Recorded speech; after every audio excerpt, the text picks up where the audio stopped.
It is Adrian Yanez, who is back to action on Saturday, October the 15th at the UFC Apex, and what should be an absolute banger with Jonathan Martinez. I guess, first of all, man, just how anxious are you to get back in the cage? I'm sure you're excited about fighting again. Oh man, I'm super excited. I'm actually happy that I'm actually going to get 2 fights in a year. So that's what I'm actually most excited about. I'm ready to get active again. I had last year, only 1 fight, even though that was a good win that put me in the rankings. Fighting only once a year, it kind of sucked. I want to make sure I get more active, man. And I'm anxious. I'm ready to get in there, especially against a guy like Jonathan Martinez, man. That wakes me up in the morning. I got to go. Well, I love it. Stylistic, it should be great. All right, let's talk. I got to think frustrated, obviously, with the April result with Rob Fonamy, but it's been, you're talking about damn near 5 years. You know what I mean? So, oh yeah. What was it like for you to get over that? And maybe you're not over it yet. I don't know. What was it like for you to kind of just move past it? Man, there's honestly, I've moved past it. Like a lot of things kind of came together to help me move past it, if that makes sense. Like I went back, talked to my coaches again. Even after the fight, I realized what I did wrong. I learned immediately, like right after the fight. I was like, I knew I messed up. I wanted to see where I messed up, and I'm in the back, like right after the waiting for the doctor to come around. And I'm sitting there watching the fight, and like I messed up here, I messed up here, I messed up here. Damn, like first minute I was on point. I was on point for that first minute, and next thing you know, I got overconfident. He starts changing the tide, and I should have done some stuff differently. I should have went back to my original game plan instead of trying to sit and brawl and not try to knock him out. So for me, like I was learning immediately, and it kind of got me antsy. Like right after that week, like right after saw my manager, I was like, man, I got to get back in there. Like as soon as I'm clear, like get me back in. I want to go. I know I did wrong. I got to get back in there. But also at the very beginning when I started training again, it's like was still kind of in the back of my mind. And then I talked to Dominick Cruz actually on International Fight Week. I asked him for man, bro, I know what I did wrong. I know what I'm doing wrong, but it's just kind of just still like itching it. Like there's something still there, kind of just still like it's like every time I think about it, it like pisses me off. I know I'm better than that and this and that. He's like, yeah, look, try to summarize what he was telling me is like, hey, look, you gotta live and let go. It's like, what you did wrong. You're actively looking to improve it. And also, like, as I can see, you don't have an ego about you because you're asking me, which a guy in your division, I was like, yeah, like you got I have the only person at for me where I'm at, I don't have other UFC fighters around me all the time, so it's like I don't have too many people I can go talk to. So I was like, hey, look, he's been in the sport for a long time. I looked up to Dominick Cruz for a long time. So I was like, you know what? If I'm going to get anybody's opinion, let me get this guy's opinion, And I was able to talk to Eve Edwards as well, too. So my head coach and all that stuff. So I was like, stuff happens. You got to live and let go. And then also, too, what kind of really helped kind of just seal the deal and just like throw it out the window was I met up with this organization. I was able to bring them out to like a football game, to the Texans football game, and see the kids, Sunshine Kids, the organization. So seeing those kids kind of walk around and deal with what they're dealing with was kind of just like making me look at myself and be like, fuck, these kids are dealing with this on a day-to-day basis, and they went through some of the roughest. Whatever I went through that night doesn't matter, bro. These kids are fighting for their lives, So it's like for me, I'm like, yeah, no, that really was just like, why am I even like contemplating on this, man? I again, live and let go. This is me. Like I'm getting to do what I love to do, and do it for a living, and also like just get to support my family. Like it just made it so much easier for me to get over it. That's awesome, man. That's such a mature perspective, right? Because we build these fights up and these things into being the biggest thing in the world, and at the moment they are, right? But you're right. There's people dealing with a lot bigger things, that's for sure. And look, you're still in the rankings. Mm-hmm. You're still very popular among the fan base. I kind of wondered. It's wild that you said it was a conversation with Dominick Cruz, because I almost wondered if just I saw you kind of floating around International Fight Week, and I wondered if just maybe even the love that I gotta imagine you were getting from the fans maybe kind of reminded you like, okay, just because I had a setback doesn't mean these guys aren't still excited to see me fight. Yeah, no, it was because excuse me, but like getting the love and support, like especially just because of the I guess how I handled the loss afterwards. I got a lot of love from everybody afterwards.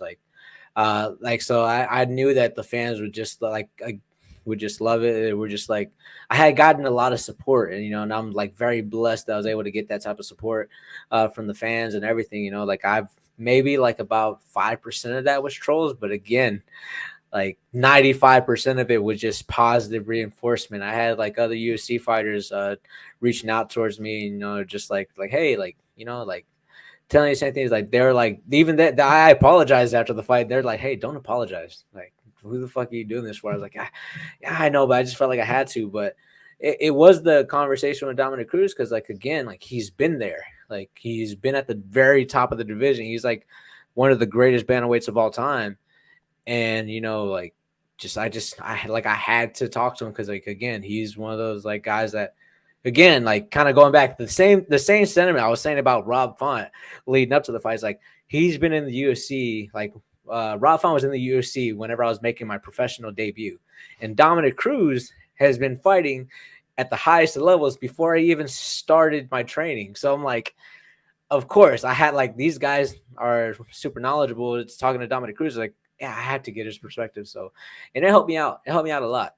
Like it really did. It really did. I was like, came back from Vegas, just like kind of refreshed. And again, even with the like meeting the kids, like, and taking them to the football game, like seeing that, like just made it completely erased. I was like, whatever.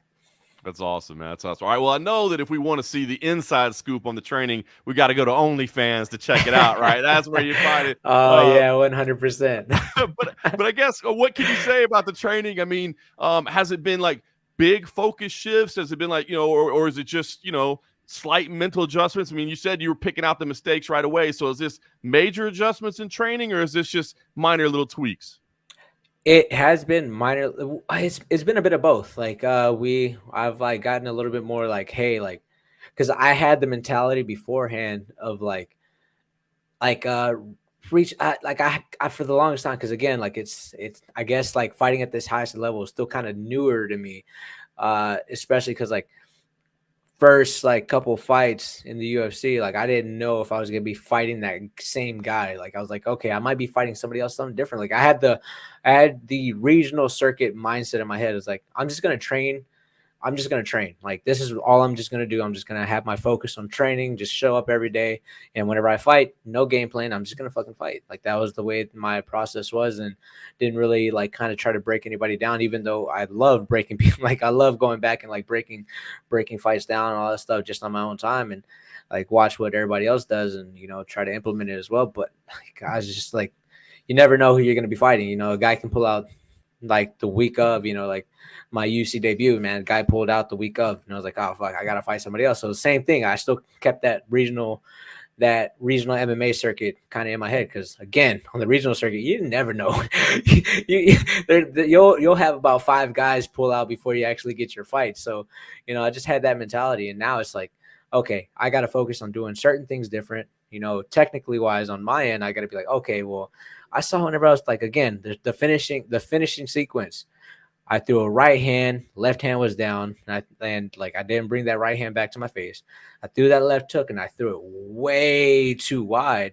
If I would have thrown it like more technical, man, that right hand from Font wouldn't have landed. So like I had to go back and look at that stuff, be like, oh, I need to get better in the technical side as well too. Like I've been able to get away with it for so long for a fight. Like again, like go back to the Tony Kelly fight. I was able to get away with it because, it's like, it just worked. It was like, I was able to throw overhands and left hooks, wide, because it was landed. It was like, hey, I don't need to change shit because I'm landing and he's falling, So even though we were working on it, it's just whenever I got into the fight, it's just been a little bit different. But like the mental shift on my end is like, all right, if I do this, if I stay strict in sparring, I've been staying a lot more stricter in sparring, making sure that I'm like more tactical. I'm actually like, because I set a lot of stuff up, but in the meanwhile, while I was setting stuff up, I would get a little bit too relaxed. I got way too comfortable sparring some of the same guys again and again and again. So now I'm like, okay, I'm forcing myself to do this now. Like, and now leading into this Jonathan fight, like I feel very confident with me just sticking like technical, staying technical and tactical for this fight, man. That's what I plan on doing. I love it. Well, like I said, on paper, I think it looks amazing. I mean, Jonathan Martinez, a quiet guy. He's not going to say much ahead of the fight, but he can scrap, right? So I got to think on paper, this is the kind of opponent you want to have, right? And this seems to play into your style perfectly.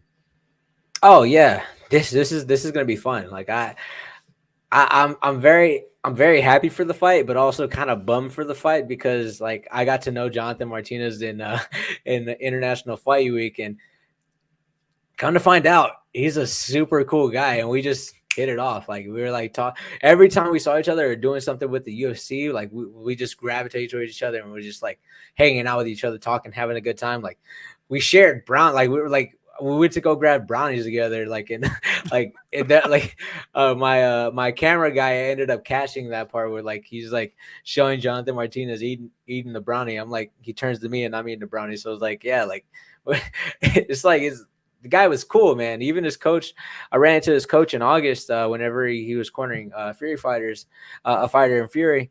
Like talking to him, he was like, man, he said, you're a cool guy. And his coach was like, you know how this works out, right?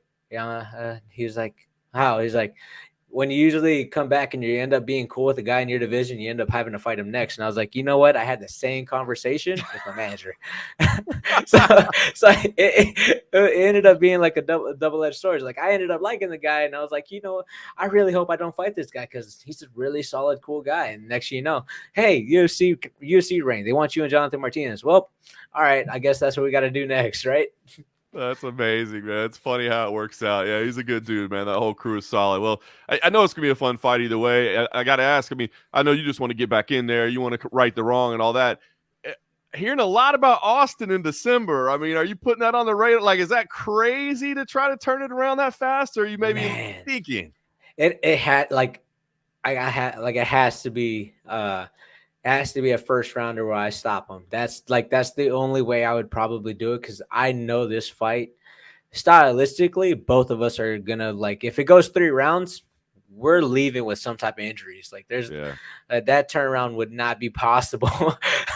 like I find it crazy that one of my training partners, he'll I remember he had a fight and then 4 weeks later he goes back into fight again. I'm like, bro, like I know the way I fight. I know like these other guys how they fight is like, especially like I'm like, bro, like how are you not hurting? Like I'm just thinking, but also at the same time, he is a younger guy, so he's able to get away with it. But so someone like me who's about to be 30, like going against another guy who kicks like a mule, and I punch like a mule, So it's like we're both gonna come out a little bit injured. So I'm hoping for a clean, like this is what I'm hoping for. I'm hoping for a clean knockout so I could turn around and do December.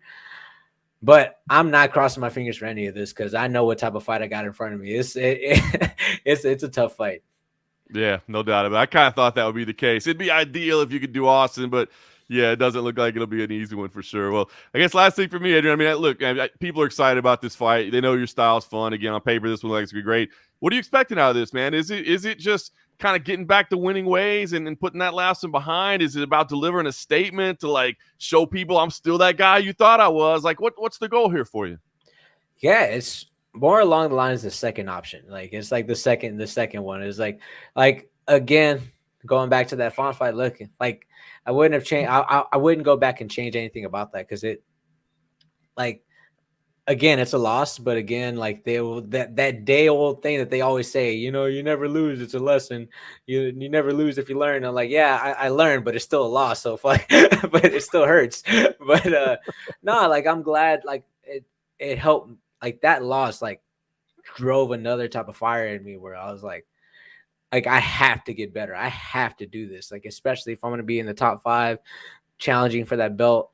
I have to do all this correctly. I have to make sure I'm doing everything correctly. I got to make sure like this is no this is no walk in the park anymore. This is like, hey, you're fighting in a war every single like, hey, you might get headshotted every once. You might get headshotted, but shit, like that means you're dead, So like I got to make sure I stay clean. I got to stay tactical, and I got to go in. So for me, like I want the win. I need that win. I gotta have that win. And whenever I get it, it's gonna be like, hey, look, I'm back. Like this is me. Like this is a whole new me. This ain't the Adrian Yanez before. This is a whole new Adrian Yanez. I love it, man. Can't say it better than that. I'm excited for it. We'll just tell everybody again, if you want to see the behind-the-scenes training, go to OnlyFans. Other than that, we will see you on October 14th, man. I think it's going to be a great fight. I'm looking forward to it. And thank you for having me on, man. I love this. Always a pleasure, brother.